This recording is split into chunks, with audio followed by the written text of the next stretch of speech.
Bonjour à toutes et à tous. Nous sommes maintenant au 9e jour de grève contre le projet de système universel de retraite porté par le gouvernement. C'est un conflit long et j'aimerais souligner que jusqu'à maintenant, il se passe dans de bonnes conditions grâce au sens des responsabilités de chacun et que les règles républicaines sont respectées dans l'ensemble.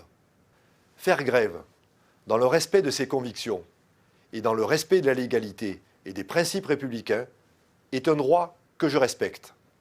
Je sais que, comme moi, vous êtes attachés au service public et à l'intérêt général pour tous les Français. Il est probable que le trafic ne reprenne pas normalement rapidement et que nous démarrerons la semaine prochaine dans le conflit. La période des fêtes est un moment important de retrouvailles pour les familles. Vendredi prochain, beaucoup voudront voyager pour retrouver leurs parents, leurs enfants ou leurs amis. Comme tous les ans, ils seront nombreux à vouloir prendre le train pour assurer leur déplacement.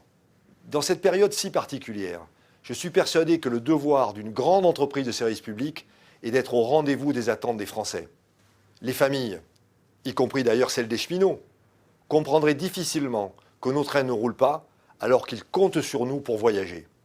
C'est pourquoi je m'adresse à tous les cheminots et aux organisations syndicales pour nous retrouver ensemble au service de tous les Français. Je demande à ceux qui sont dans le mouvement de réfléchir à faire une pause pendant les fêtes. J'ai récemment pris une décision courageuse de décider de faire une pause des réorganisations pendant le premier semestre 2020.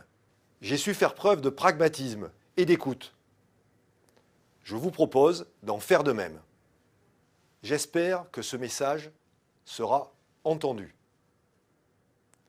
Pour nos clients, pour les usagers du service public, pour les Français, pour notre entreprise et pour les cheminots.